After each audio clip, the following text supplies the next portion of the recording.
Alright, so here we go. We're going to take a look at the kb266. This is a pretty recent release from Kubey. This version is actually sold out on their website right now. And I probably should have made this as soon as I got the knife, but I'm going to be honest, I've just been being lazy when it comes to putting out videos.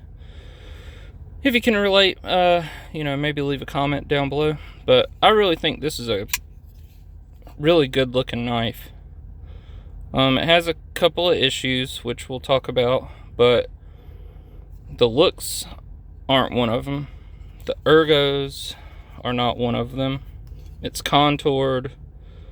It's a titanium bolster lock. Well, yeah, bolster lock. And it's got this dark stonewash. They call it a dark wash on this knife on their website. For the Vertigo, they call it a dark stonewash, which it has the exact same finish, so I'm not sure why they're calling it two different things. But as far as the handles go, I'm not sure if this is really a stonewash finish, but I can tell you the blade is not. So the blade is, that titanium PVD coating, and then sandblasted or media blasted to give the appearance of a stonewash. And it, before it got all marked up, it did look like a stonewash finish blade, sort of, but then when you felt it, it has that kind of chalky, cheap PVD filling coating. Not cheap PVD, I shouldn't say that, but it just has a, it doesn't feel like it's stonewashed. It feels like it's coating. The access to the frame lock on here is super nice. They got a nice cutout, and it's laid back on this side, so it's real easy to get to. It's super easy to disengage. The drop action on it is pretty good now, but when I first got it, because the coating goes all the way over the detent track, I basically had to break it in, and so I fast tracked it by pushing the lock bar over as I close the knife to run the D-track in it nice and deep to get rid of the coating. I talked to Stasa in his comment sections on his one about the Vertigo, which has the same finish on it, and he said the detent track on his wasn't covered over on that one, and that the drop action was good right out of the box. The drop action on this one wasn't bad right out of the box, but it definitely felt really gritty. And I think Neves did the Stroller, which is another model that has the same finish as this one by Kubey that just came out. And he kind of noted the same thing, that the coating was over the detent track and that he had to kind of wear it in, but that it was getting smoother and smoother as he messed with it. So it's good now. It could be better if it was just polished on there to begin with, then you wouldn't have the issue. But the action on it is really good, especially the flicking action on it. The detent on it is super nice for the thumb, the reverse, and the top/front flipper. So this top flipper works a lot like the Lush, if you've ever had the Devo Lush or handled it, to where you almost want to flip it, and the jimping's real nice. It goes up and around. It stops right before the end right there, which kind of gives you a problem when trying to do the reach around on it, but I suck at doing the reach around, so it doesn't bother me at all. But yeah, when you actually top flip it, you want to place your thumb directly on the top of it and do it from there, and then it works really well if you do it that way. It's just super satisfying to do it that way. And even when I do the rollover on it, if I lock in up there on the top and do it from up there, it's super easy.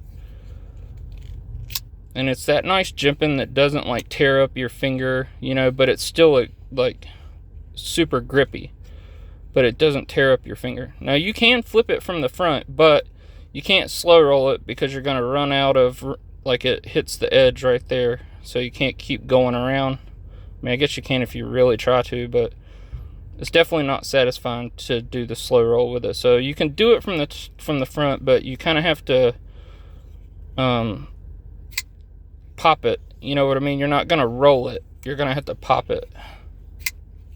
And you can do the index finger rollover from the front too, real easy.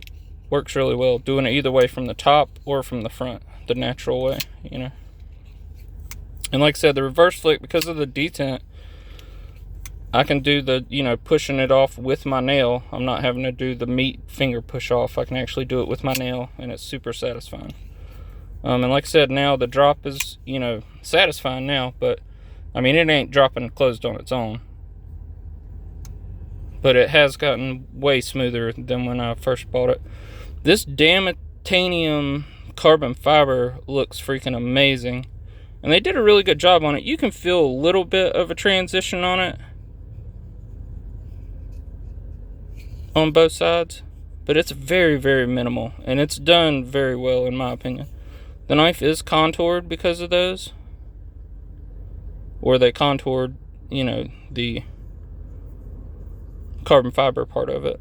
It's got the hidden lanyard loop, only one screw in the clip, but the clip is nested down inside of there, so I don't get any movement left or right, and the clip actually works really well in and out of the pocket. It's a little tight, you can hear it, but it has really good retention on it. But so it's a little tight going in there. Nothing too crazy. Works pretty well. Because it's thin enough to where it's got good spring, even though the ramp could be better, so that you're not getting that pop as you go over your seam. It's thin enough that it's not hard to get it over the seam, but it's gonna tear up your pants a little worse than if it was smoothed out, you know. But still a nice clip in my opinion. It's really nice where they cut away the titanium right here to get to the thumb studs. It makes it, you know, getting to those thumb studs on either side super nice. And not to mention when you're holding it in the hand, back here in the standard grip, it just feels so good. And then because everything's contoured and knocked down really well, I don't feel any sharp spots on it anywhere. The clip's not bothering me. You know, and then you can also choke up, and it's got where that jimping is, you can lock in right there, really nice. And then same way if you choke up, or you can go over top of it like this. Either way works really well. So let's kind of talk about the elephant in the room, which is, you can see the blade's gotten marked up. I haven't done a whole lot of cutting with this knife. It came with a fairly decent edge on it. It could have been better. And the plunge is alright, but if you sharpen it and lay back the edge, you're going to be pretty close to running into it. You can see it's a fading type, so it's fading right up to the edge on it right there. But this coating, it just doesn't hold up very well. It kind of doesn't bother me that much because of the way the knife looks to begin with. It's kind of got that like super worn look, you know. So having all the marks on there isn't the worst thing in the world. There's the maker's mark. I forget who the maker is on this one. I can't remember. But yeah, and it's not the most slicey blade in the world. The blade stock's not super thick. It's pretty average, I would say. But because it's a relatively short width-wise blade, it's not like some super slice or anything. But if you lay back the edge, it's going to cut really well. I mean, it cut pretty good right out of the box. Not amazingly or anything, but it's a good fidget knife, you know, in my opinion. And then I kind of want to show, so if this was done like a real acid stonewash, it wouldn't mark up like this did. It would still mark up. Like this fake McNeese that was only $70 has a real acid stonewash, and it's nice and smooth to the touch, like a regular stonewash would be. And then I've done a lot of cutting with this one, and it doesn't mark up the same way this coating on this stuff does, you know. And on their listing, like I said, they call this a dark wash on the blade. That's what they listed it as, the blade, a dark wash. So I was expecting this type of finish that would hold up really well, you know, not the one that's on there. You can see a couple of little marks on this one right there, you know, but I didn't even really try to clean this one before I showed it off on there. This is a phenomenal knife in itself. But yeah, but you know, if you can get past that, and I think the handle material is a different finish because it's much darker than the blade, or not much darker, but it's definitely noticeably darker. But I haven't tried to like mark it up or anything like that. Let's see if the clip, I haven't noticed any marks on the clip, and usually I have my keys on a lanyard and they're dangling around near it, so a lot of times they'll mark up my clips. I don't see anything on there, so maybe the frame will hold up a little bit better, but either way, just because of the look of it, I don't think it's that big of a deal, even if it does get marked up, to be honest with you. I mean, I was kind of upset about it to begin with, but I think I was more upset because I was expecting something else and got something different. So if they would have listed it correctly on the website, I don't think I would have been quite as upset about it. You know what I mean? But again, like, this is not a cheap knife. This is, you know, I think on their website right now it's listed at $190, and that's on sale. Like, regularly it's a little bit more than that. I happened to catch it on an even better sale and got it for even less. But I bought mine off of AliExpress and used coupons from AliExpress on top of it, so I paid like $190 for mine. Yeah, and that was, you know, with shipping, with taxes, all that good stuff. So not a tremendous amount of savings, but still a little bit. Yeah, but so, you know, for that amount, like, I would hope to get a finish that wouldn't scratch up really easily like a bead blast finish would, you know. I would much rather have the acid stonewash that gives the same effect but hides wear much better, you know. And then it would have been nice if it would have had a better edge on it. It's weird because with some kubeys, they'll have an amazing edge on them, like my Silo. Like, that thing has a wicked edge on it. And then this one was just like an okay edge. I mean, it wasn't bad or anything. It just wasn't like outstanding. Which, I mean, doesn't really bother me that much because I end up putting my own edges on them anyway. But yeah. Again, it's a great fidget knife. Just all the modes of actuation and the fact that they all work extremely well is very satisfying. And since it's broken in on the close is very satisfying too. And I forgot to mention this, but it's extremely light. There's no milling on the inside part of this, but where the scales are milled out on there, and because it's such thin titanium anyway, this thing only weighs, I think it was 3.4, right around there, 3.4, 3.5. And it's a good sized knife. You know, it's not some tiny little knife. It's a good size. And so for it to be that light, it's just really nice. You know, because 3.4 at this size is, especially with no milling on the inside, which I understand why they didn't do that, because it's already such thin titanium scales anyway. But yeah, that coupled with the great lock bar access and all the modes of actuation that work really good in my opinion. Some people might have trouble with this style of top flipper. I personally really enjoy it. But yeah, I think it's a really solid pickup if you're looking at it. And, you know, the fact that it, you know, will get marked up really easy doesn't bother you. You know, like I said, it bothered me at first, but only because I expected one thing and got another. Oh yeah, and the detent's super duper early, so there's our detent. Super early. Like, I mean, I don't know that you can get any earlier than that, to be honest with you. It's right there. It's super early. So no worries about getting over that thing. It came really well centered.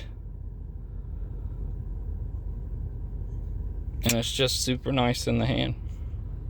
They actually show on their website right now that they have a DLC version. But that's, to my knowledge, the first knife Kubey's ever done with a DLC coating. And the only other knife I know of that they OEM'd with one was a recent drop for the crispy donut community. And I can't remember the name of that one.